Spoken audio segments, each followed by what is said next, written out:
Hello friends, welcome to story kids TV. आज की कहानी है लंबे बालों वाली राजकुमारी का अनोखा लहंगा।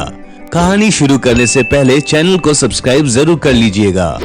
दूर देश में एक राजा और रानी रहा करते थे।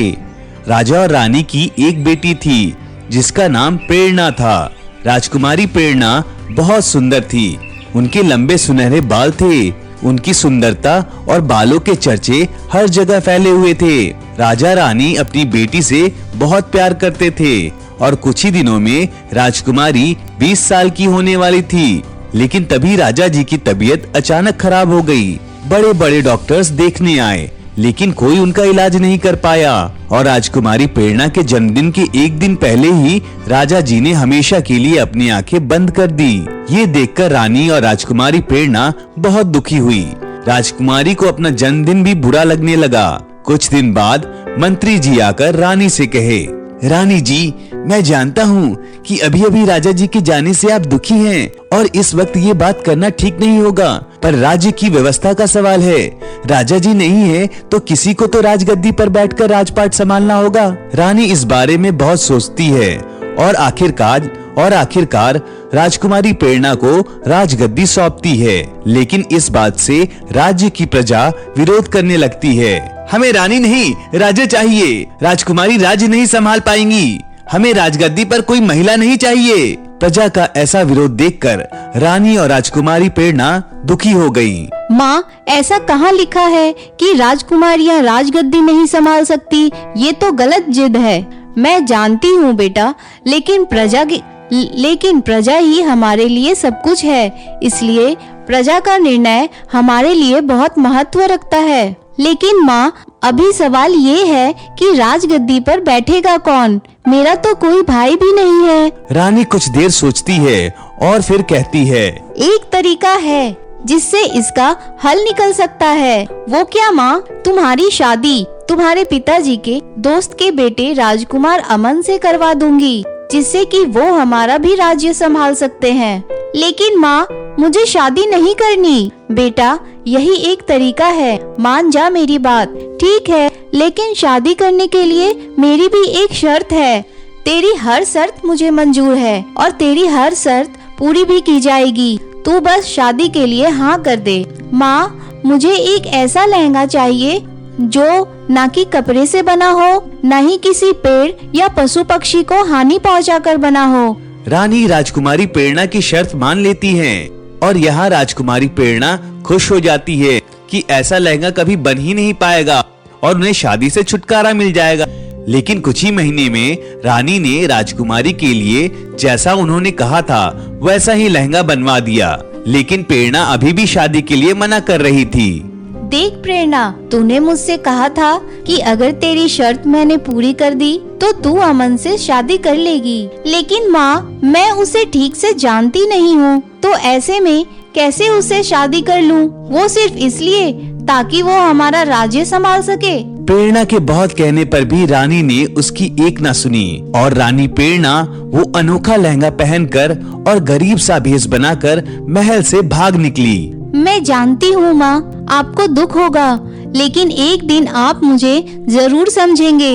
प्रेरणा कई दिनों तक जंगल में बिना कुछ खाए पिए जंगल में भटकती रहती है और एक दिन प्यास और भूख के कारण वो एक पेड़ के नीचे बेहोश हो जाती है।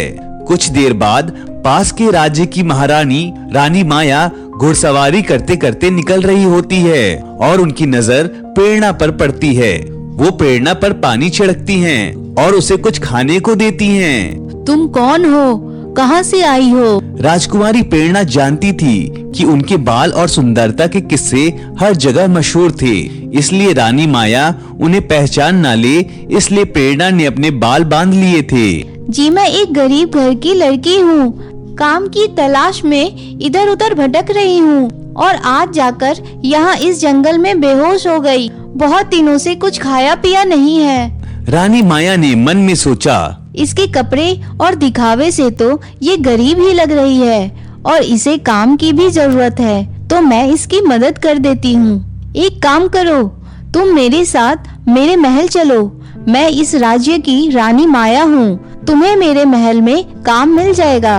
रानी माया राजकुमारी प्रेरणा को अपने साथ अपने महल ले आती है और उसे रसोई का कामकाज सौंप देती है। कुछ ही समय में राजकुमारी प्रेरणा बहुत ही अच्छा खाना बनाना सीख लेती है। ऐसे ही समय बीतता जा रहा था। एक दिन राजकुमारी जब रसोई की ओर जा रही थी, तब उन्होंने देखा कि महल को सुंदर तरीके से सजाया गया है। रसोई घर में भी तरह तरह के पकवाने बन रहे थे।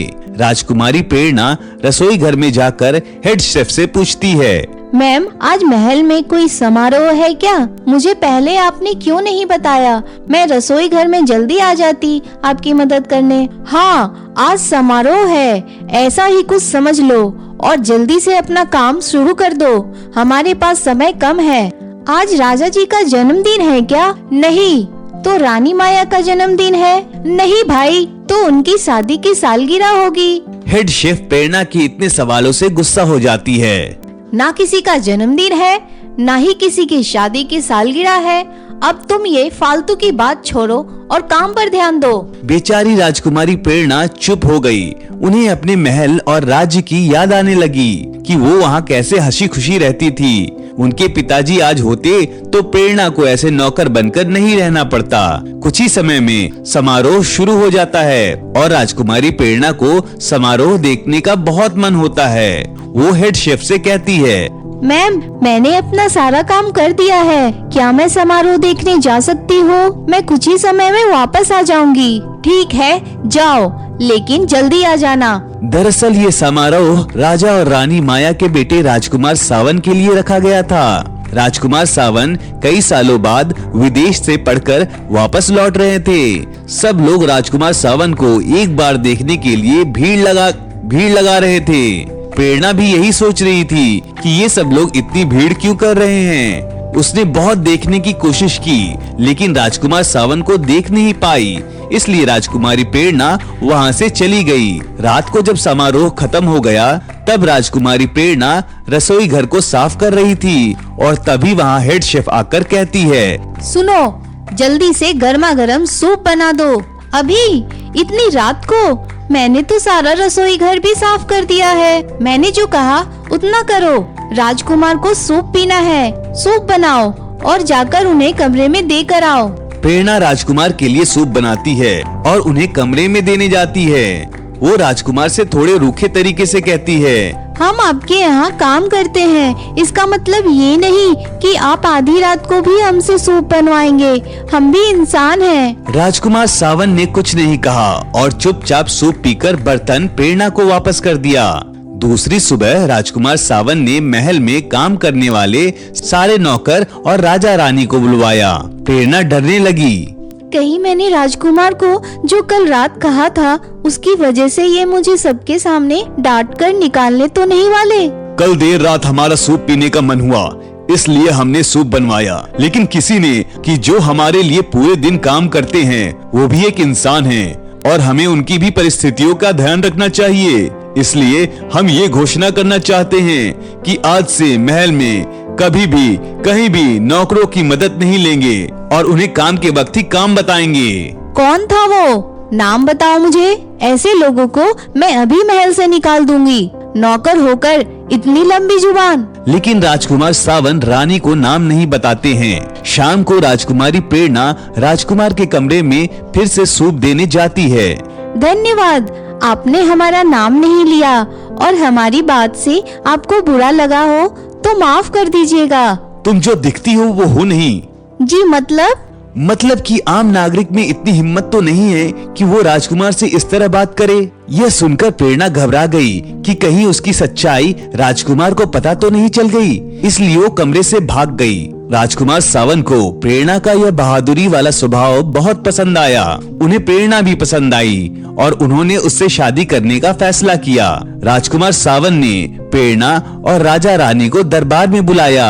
माँ, पिताजी, मुझे ये लड़की बहुत पसंद है और मैं इससे शादी करना चाहता हूँ। ये तू क्या बोल रहा है? तुम्हारे लिए कई सुंदर राजकुमारियाँ कतार लगाकर खड़ी हैं और तुम इस गरीब बदसूरत नौकरानी से शादी करना चाहते हो? माँ, मैं जिंदगी भर किसी ऐसी लड़की के साथ नहीं रहना चाहता जो सिर्फ मेरी हाँ में हाँ मिलाए। इस लड़की में वो हिम्मत है कि वो मेरी गलत बात को गलत कहे। और रूप का क्या है माँ, आज है तो कल नहीं। तो बोलो प्रेरणा, क्या तुम मुझसे शादी करोगी? यह देखकर प्रेरणा राजकुमार सावन के स्वभाव से बहुत प्रभावित हुई और उसने शादी के लिए तुरंत हाँ कह दी। लेकिन राजकुमारी माया और राजा जी अभी भी इस शादी के लिए तैयार नहीं थे। तब राजकुमारी प्रेरणा कमरे में जाकर अपने बालों से कपड़ा हटाती है और अपना पुराना सा लहंगा बदलकर नया लहंगा पहनकर आती है। ये देखकर राजा और रानी माया चौंक जाते हैं। मैं हूँ राजकुमारी प्रेरणा। ये तो वही राजकुमारी है जिसके लंबे बाल और सुंदरता के चर्चे हर जगह मशहूर है। लेकिन तुम यहाँ कैसे आई और इस भेष में क्यों रह रही थी? राजकुमारी प्रेरणा ने अपनी सारी बात बताई। अच्छा हुआ मैं तुम्हें हमारे महल ले आई। तुम राजकुमारी हो और इतनी सुंदर हो।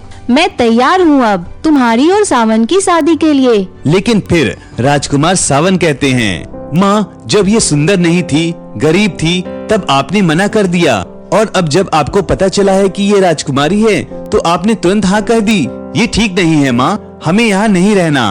प्रेरणा, हम यहाँ शादी नहीं करेंगे। राजकुमार सावन प्रेरणा को लेकर उसके राज्य चले जाते हैं और वहाँ धूमधाम से प्रेरणा की माँ और सारी प्रजा उनकी शादी करवाती है और साथ ही साथ राजकुमार सावन को राजगद्दी पर बैठाती है। राजा सावन और रानी प्रेरणा खुशी खुशी अपना जीवन बिताने लगते हैं। कहानी कैसे लगी कमेंट करके जरूर बताइएगा और चैनल को सब्सक्राइब करना भूलिएगा नहीं।